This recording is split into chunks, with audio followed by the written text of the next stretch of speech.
get started. My name is Rick Rittmaster. I'll introduce myself in a little bit greater detail in just a minute here. Not that I think I need much of an introduction with this audience, but as I said, we're not going to skip any content today. What we're going to be talking about is the Talent Calibrator process. And we're recording this, and so it will live on beyond today's session, which is exciting because you'll have something to revisit. And you're like, oh man, that was so cool. What exactly did they talk about? You'll have the recording to look at.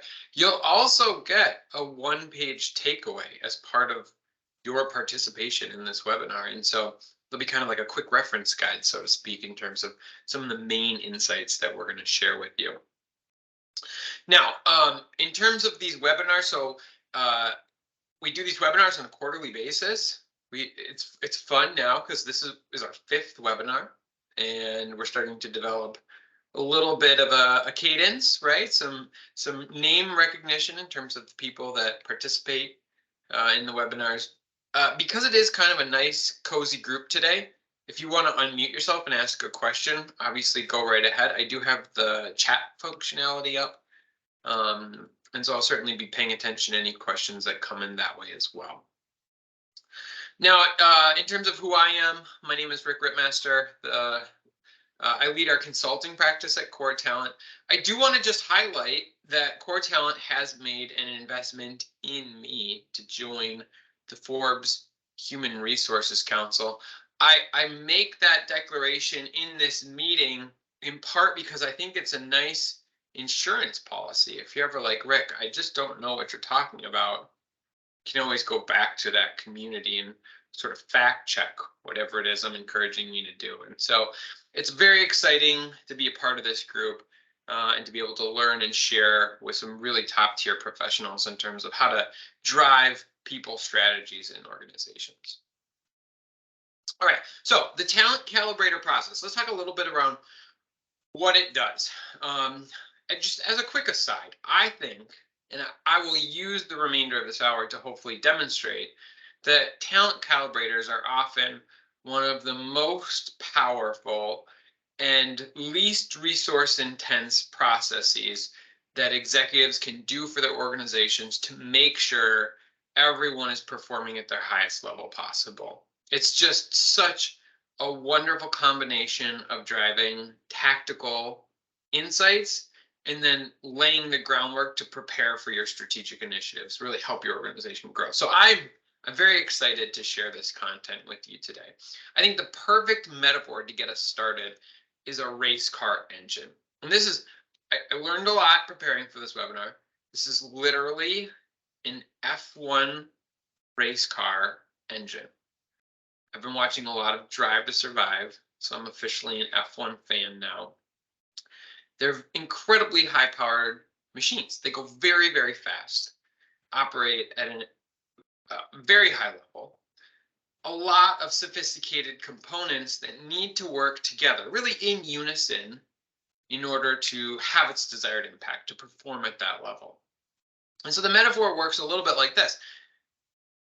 The engine needs to be well calibrated. All of their parts need to be operating in an ideal fashion and together in order to make the race car go fast.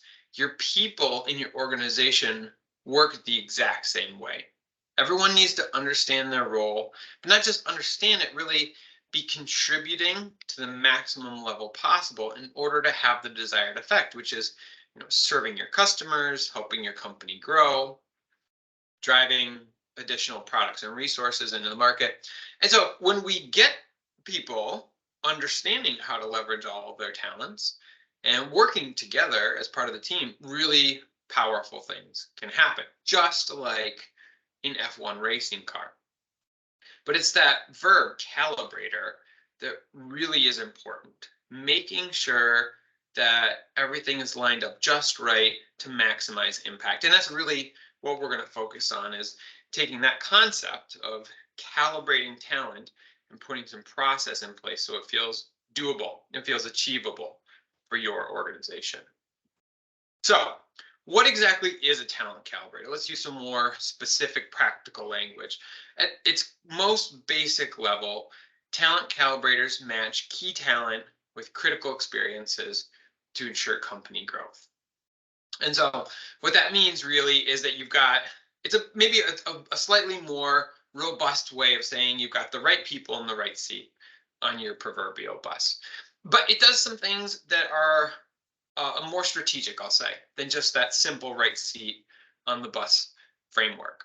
The first thing that talent calibrators do is that they assess talent in your organization and assess talent beyond what you would consider the annual performance review or whatever performance management process you have in your organization.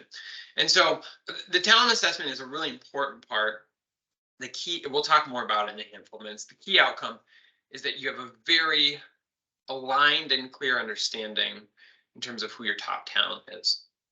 The other thing that the talent calibrator does exceptionally well is it starts to match up top talent with specific experiences that are going to help your company grow. And we'll get further into the details on this, but I talk to business leaders almost on a daily basis that will lament not having someone that, or too much work on their plate. That's kind of one of the more common concerns that business leaders share. And this is just a really, really nice, simple way to start identifying how to start getting responsibility and accountability further down into the organization. And then the natural conclusion of knowing who your top performers are, strategically developing that talent, is that you are in a much better position to do succession planning. And succession planning is a really long 4-letter word for many business leaders, and it shouldn't be. And so we're going to take some time and talk about why succession planning is so important beyond just sort of the intuitive, right? So I think build a bench of leader. Yeah, that sounds great, Rick, but what does that mean exactly? We'll get into that. So, hang with me on succession planning because I think you're going to like what I have to say by the end of it. Now, in terms of what we're going to cover from an agenda perspective, so we'll use the remainder of our time to really walk through the process in a way that helps you think more strategically about your talent. And then that will lead us right into some practical examples around how you can start leveraging or applying this process to advance your own leadership team and the leaders in your organization. And then lastly, we'll make this as simple as possible for you to leverage. And so we'll talk about specific strategies to help you introduce talent calibrators into your own teams. Now, as with all of our webinars, we'll kind of walk through this content in a way that is educational, drives some discussion, and then also encourages your comments, right? We want you to feel like you're an active participant in this material. So let's start that activity and engagement right now. I kind of walked through some hypothetical scenarios, some challenges that talent calibrators often help solve. And I want to know what resonates most with you at this point in time. You don't need to give any context, but I am curious what you are most concerned about within your organization. Are you worried about executing, having the right leadership to be successful? Are you worried about succession planning? Do you have a concern about retention, right? You're afraid that your top talent might leave the organization, or is it more around alignment? We don't have quite a similar or shared understanding of who the top performers are in our organization. So in the chat, write A, B, C, or D, or multiple letters. If you've got kind of like a mix and match thing going on, that's fine too.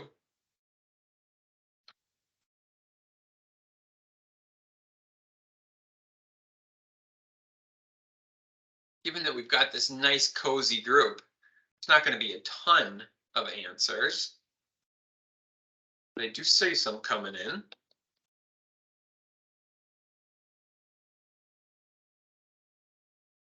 I really like the first two responses of A, because I think that's, if we're being honest, that's always there, right? So I see a B and a D response. A is probably still present, even if the other ones are maybe a little bit more acute. And so I feel very confident that Kathy and Mike, you'll get some insights to address, how to make sure that you have the right leadership in the organization using this process, or at least get a better handle on your gaps and how to fill those gaps. And then Sophie and Andrew, we'll touch on succession planning and alignment. Those are built into the process. So I'm confident you'll get some insights there too. So let's kind of start at the beginning, as they say. How do you use talent calibrators to think more strategically about talent? Well, we're going to highlight the impact that talent calibrators can have using a real live case study. So this is an actual client that we work with at CorTalent. Super cool company, manufacturing company. They are kind of at like they're at the proverbial hockey stick moment. So they're at 7 million. They doubled last year, and their plans are to get north of 50 million in 10 years. And they think it's not just possible, it's very plausible that they'll be there if they know how to take advantage of the opportunities in front of them.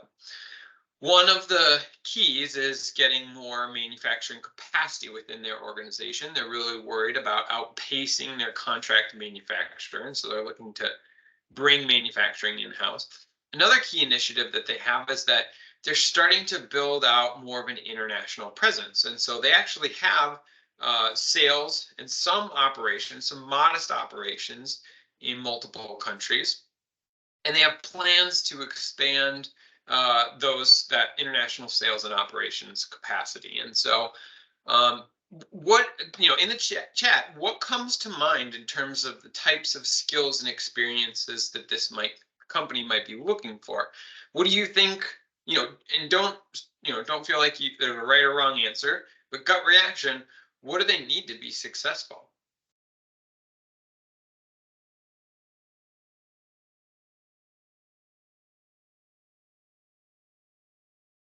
I don't see anyone typing. That's okay. Oh, Todd is typing. It's a hard question. If you're kind of sitting, the people plan. Thank you, Todd. That's a nice shout out. I appreciate that. It's a hard question to answer, right? And this is something that the company is struggling with on their own. We referenced this case study right at the beginning because this is the exact kind of problem that the Talent Calibrator is designed to serve. Helping understand, ooh, here's some big things that we're trying to accomplish, and they're doable, but how do we create a plan that we all have confidence in, especially when that plan involves people, right? So having a clear sense of the skills and experience of the people that are going to be executing. So for the sake of this case study, so now we're kind of diverging a little bit from our specific engagement, and now we're charting a path forward. We're going to say that this organization has said we really need a true chief operating officer. We've had a director of operations that's worked well so far and helped build some consistency around our contract manufacturer. But if we're going to be successful, if we're going to get to 50 million in 10 years, we really need someone at that true COO level. So we'll just kind of operate for the next handful of slides with this understanding that that's one of the main people challenges that this organization is trying to solve. So let's talk about how talent calibrators could help this specific organization. We talk to business leaders every single day, multiple times a day, about their business goals. And not necessarily exclusive to consulting. I think the recruiting side of CorTalent's business does a masterful job of navigating this as well. But the business goals often will kind of translate directly into strategic talent people decisions. And so that could be, I want to fill X role in my organization. It could be like, we need a chief operating officer, and so we're just, we're going to kind of fill that gap. But there's a lack of understanding in terms of how wide or how deep that gap might be, and then how to fill the gap, how to build the bridge from business goal to a high confidence strategic people decision. And so the talent calibrator process can be really, really useful in terms of helping leadership teams think more pragmatically, create more consensus, and then also build a stronger, more robust plan in terms of how to prepare the people in the organization to execute, how to grow from 7 million to 50 million in a relatively short amount of time. And the way that talent calibrators work is there are three specific processes. There's the talent assessment, strategic development, and then succession planning. And we'll go through those steps in greater details. But for the purposes of this slide, what I really want to highlight is that if you're trying to figure out how to go from business goal to strategic people decisions, where you have a lot of confidence around what's going to happen in between there, talent calibrators can really help you not just make the right decision, but make that decision in a way that's aligned with your leadership team. Okay, so let's talk about that first step, which is talent assessment. And so I mentioned at the beginning of this webinar that the talent assessment is much different than your performance management process. What your performance management or your annual review process, just to be really kind of like simple about it, is good at is saying over the past 12 months, how did you do? And let's just say you use a 1 through 5 rating. I don't know if you guys can hear that behind me. It's a no daycare, no school day. And so we're doing our best here in the Rittmaster household. What the performance review process is really good at saying is over the past 12 months, how did you do? The talent calibration process is a little bit different because it does look at your past performance or your current performance, if you will. It also incorporates the concept of potential. And so it says, yes, you were able to produce this body of work. What else could you then go do in the future?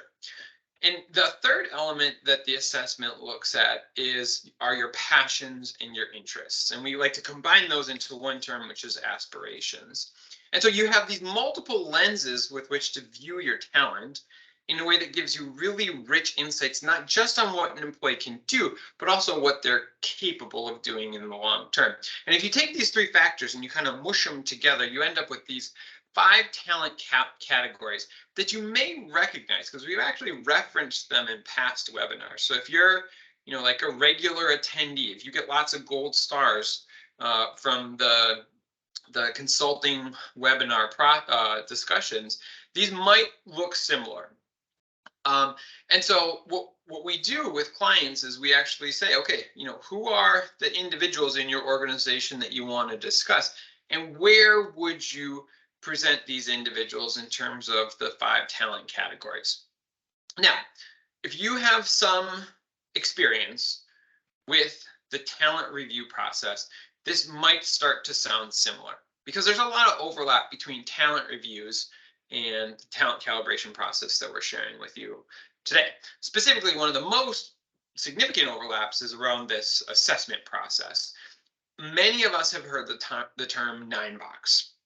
And so, 9 boxes are great. I am an HR guy at the end of the day. I'm a talent guy, but an HR guy. I love the 9 box. I think it leads to lots of cool conversations.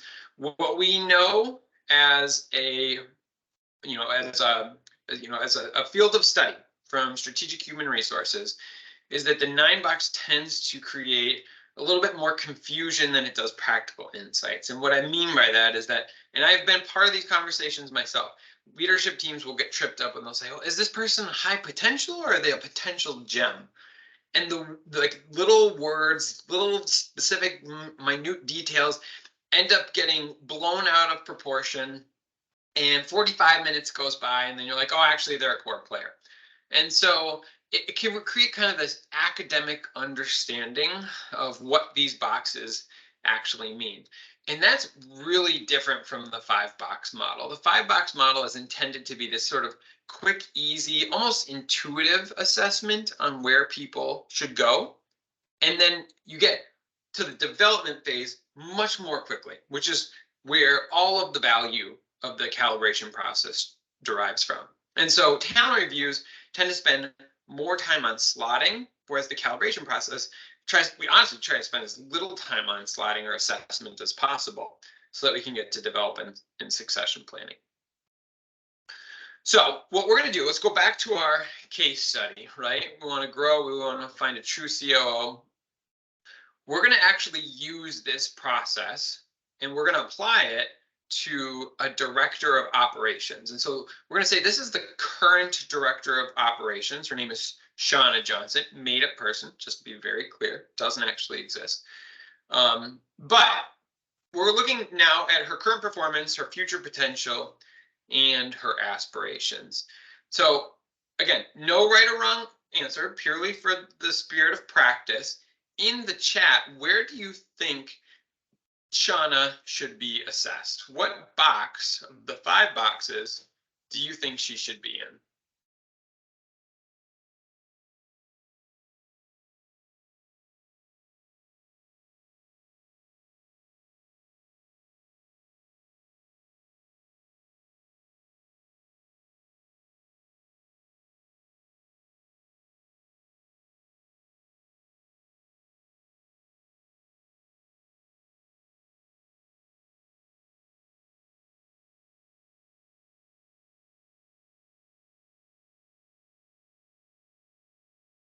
All right, I see some answers coming in here. Expert, growth, keeper, another expert. Now, you might be saying, Rick, I don't actually know what these categories mean. And that's okay, right? I think we can kind of take our best guess for today's webinar. If you were an actual client, we would actually spend a lot of time saying, here's what it means to be top, here's what it means to be growth, here's what it means to be expert, here's what it means to be keeper. I like the responses because 2 people were the same, 2 people were different. We have 3 different categories. That actually helps articulate the value of the assessment process. And so if you were a client, and let's just say you're the senior leader or you're Shauna's manager, you might say, I think she's growth. Let's just say Mike is her manager. I think she's growth.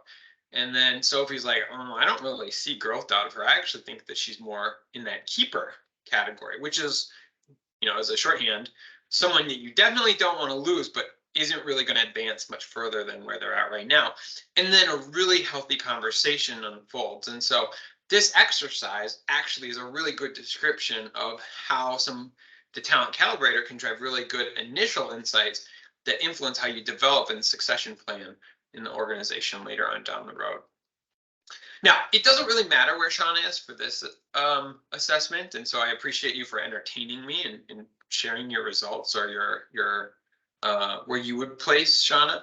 But it does help us think, okay, like if she is growth, let's just take Mike's response. So growth would indicate that she is performing well in her role right now, and that we have relative confidence that she can go on and do more, but she isn't there right now. Right? She's going to need more seasoning. She's going to need more experience before we can really turn her over and have her work on that COO role. Then the conversation quickly should turn to development. And so, as we work with leaders on the Talent Calibrator process, this really is where we try and get to as fast as possible. You don't want to rush the assessment process, but you want to save as much time as you can on development. And the key thing with development, so I'll give you this little ratio that you can just kind of tuck in your brain and use whenever you need it, is 70-20-10. And the 70-20-10 is widely considered a best practice when it comes to talent development. And the core insight is that you really want to focus on experiences ahead of education, formal education. And the reason that's so important, that I'm kind of belaboring the point right now, is because the vast majority of leaders will actually flip-flop and they'll say, well, we need to get you educated, we need you to go get certified, we need you to go, take some semester-long course. That's good. I'm never going to say education is a bad thing, but talent development works best when people are rolling up their sleeves and actually using the skills that they're trying to develop. So just getting started, doing something on the job is going to be much more efficient and much more effective at actually having the impact that you're trying to make. And so, if the way that the Talent Calibrator process works, the way that we get work off of the CEO or the president's plate is that once we've aligned in terms of who our top and growth talent are, we start to push experiences towards those individuals to both help them build skills and prepare our organization to achieve its growth goals. Okay, so given that I'm throwing these are actually quite challenging questions, and I appreciate you entertaining me. What do you think Shauna should do to develop? She wants to become the COO. She's not quite there yet. Do any ideas start to come to mind in terms of things that Shauna could do?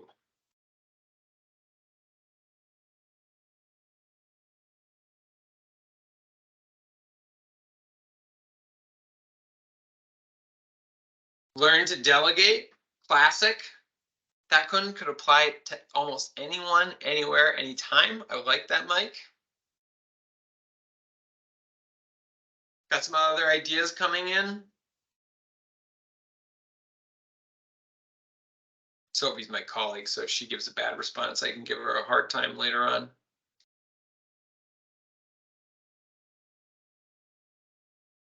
Talk to other COOs, learn what that role looks like. Sophie might have cheated. That's actually on the next slide. Work on how to hold people accountable. That's perfect. So these are excellent responses. What I really like about these responses, let me actually go back a slide, is that you're identifying experiences, but you're thinking holistically about their development. So let's just take what Mike said, learn to delegate.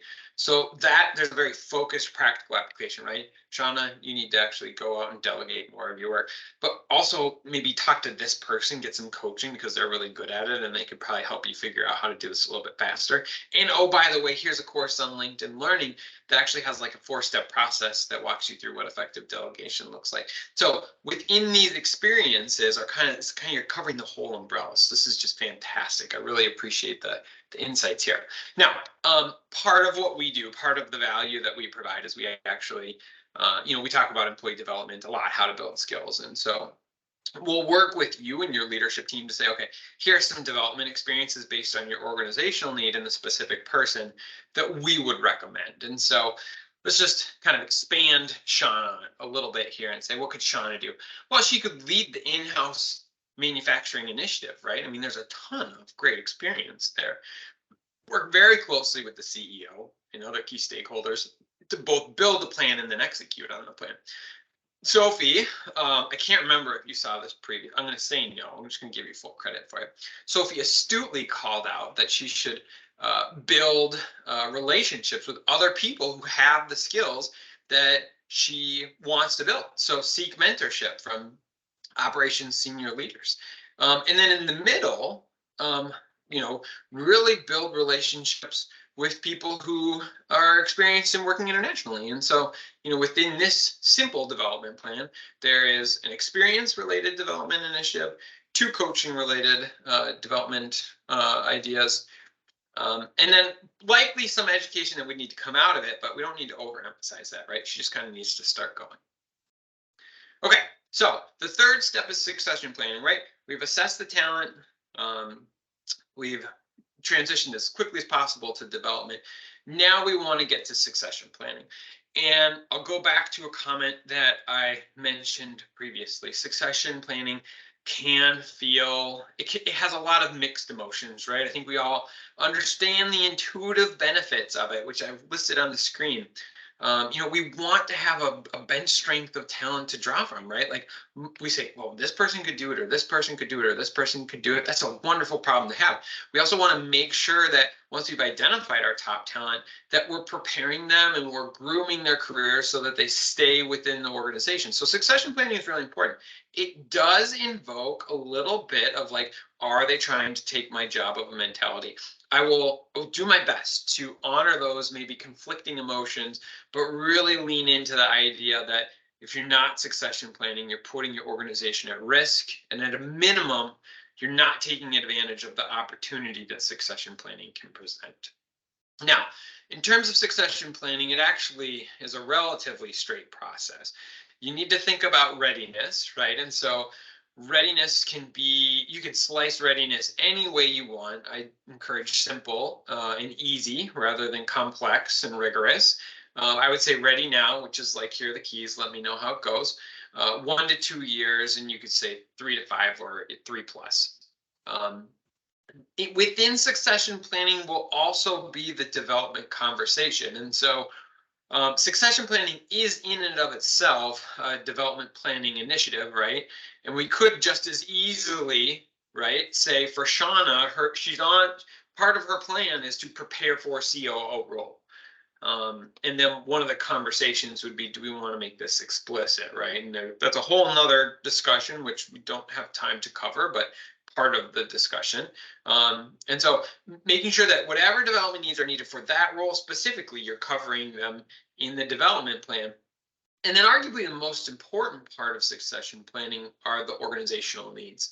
And there are really, when I talk about talent calibrators being a way to improve your strategic people decisions, this is part of how I'm saying, because you can look at, okay, do we have to go external, right, to fill this role? Do we need to expand our traditional view of what a qualified candidate looks like, right? Do we want to pull in non-traditional experiences? Do we want to pull in a more diverse set of talent? And diversity, can be many shapes and forms: gender, racial, experience, background, expertise. And so you want to make sure that you're thinking long-term success for the organization when you think succession planning. Now, when you get succession planning right, when you get the talent calibration process right, you as a leader get better and your leadership team gets better. So let's just take a minute and talk about some of the net benefits that talent calibrators can share or provide. We work with a lot of this saying, I'll just say it this way, is very popular with many of our clients.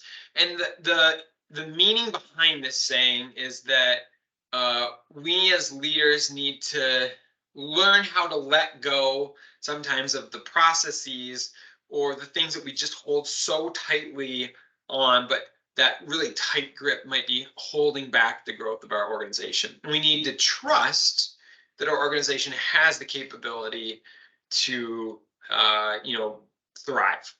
And so it's this sort of visceral way of explaining that we don't always need to have all the answers. We don't always need to be the it person for our company. In fact, we need to learn how to let go of the vine, trust, and enable the growth of the organization. Talent calibrators are a really, really nice way to loosen your grip a little bit. Even if you don't completely let go, you can loosen your grip a little bit, have more confidence that that trust is there and that the organization will respond. And now to be a little bit more specific, some things that talent calibrators do. One, they're an excellent way to preserve knowledge and experience in the organization. And so I would categorize this as mitigating risk. With someone who's retiring, and I said, remember, succession plans are really good. So succession plans can help you ensure continuity in terms of the subject matter expertise within your organization, ensure continuity with really key customer relationships, ensure subject matter expertise stays in your organization. And so it's just a really wonderful way to make sure that the things you do best, you continue to do best. Not you as a person, you as an organization. They're a fantastic way to minimize confusion and miscommunication. Sometimes I've watched leaders in an organization say, to a specific individual on their team, you're great, everyone thinks you're great, we want to promote you in the next 12 months. And then we get into the talent calibrator process, and the leadership team's like, I don't think that person's great. Here are all these concerns that I have about that person. And so in terms of being able to speak with confidence around what the development needs are of that person and how you're preparing them to advance their career aspirations, talent calibrators are really useful at minimizing confusion and miscommunication. Many of our clients are often in the position of presenting strategic plans or initiatives and getting board sign-off, or at the very least getting external stakeholder sign-off to create confidence around investment or get additional resources. Doing the talent calibrator process, having that really clear, robust plan for your talent is a great confidence boost around some of your other business initiatives. And so if you're looking to shore up support in terms of where you want your organization to go and why you believe that you're capable of executing, right? Let's go back to one of those initial concerns. Talent calibrators answer a lot of the questions that boards and external stakeholders tend to ask. And so it's a really nice resource in that regard. And I would argue, this is the most important one. It's probably the easiest one to overlook, but the most important one. If you're on this webinar, whether live or listening at a future date, you can benefit the most, right? You are an employee yourself. You have your own aspirations. You have your own development needs. By doing this talent calibrator process, by getting the development a little bit further down in the organization and the experience building a little bit further down in the organization, that frees you up to go focus on what you're passionate about. And so it's an easy one to overlook, but it's easy to overlook because it's so relevant. And so don't want to miss the benefits that you yourself get when you do this talent calibrator process for your team or for your organization. Okay, so I mentioned the last item, and we've got a couple more activities, is around how do we introduce talent calibrators into our organization?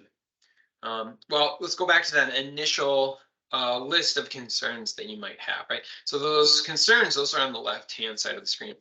Each one of those concerns can be well met by the talent calibrator process. And so if you're worried about execution, encourage your leadership team to think about how evaluating the talent against where you want to go can help you gain more confidence in the talent that's actually going to get you there.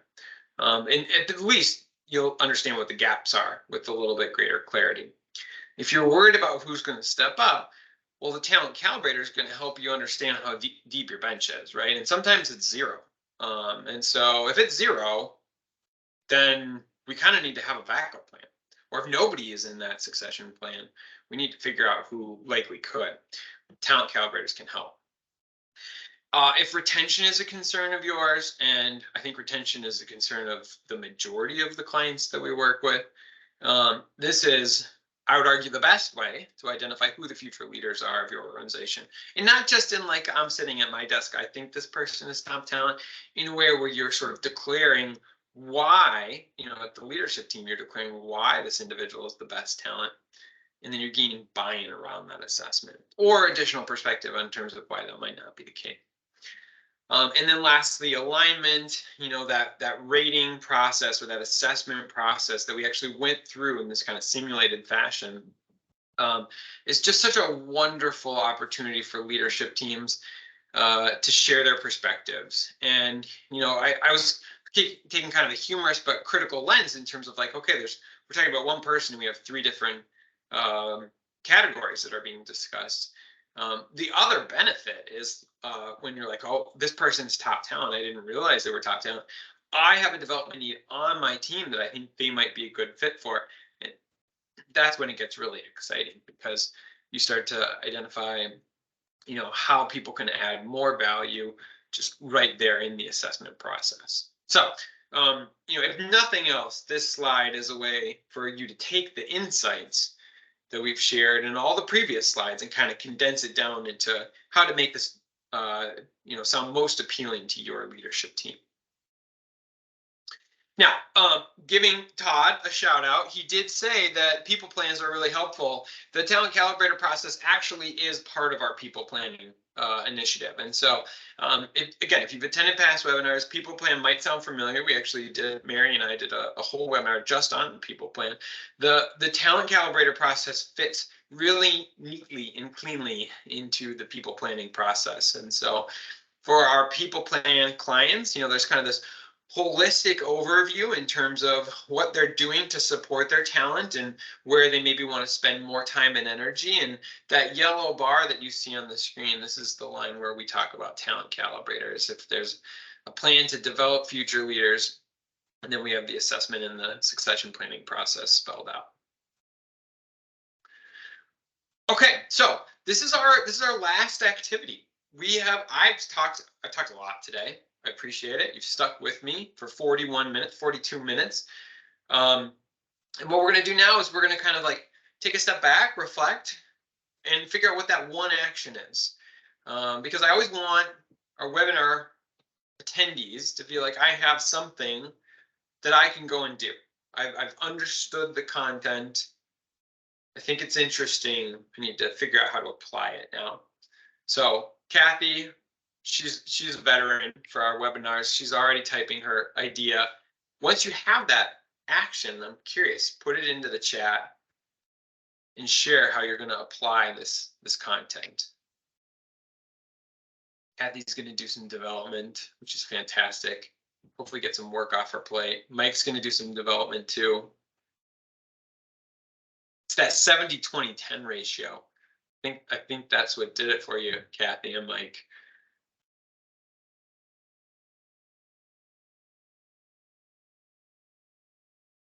Andrew's going to think about development and succession planning. You don't have to put it in the chat.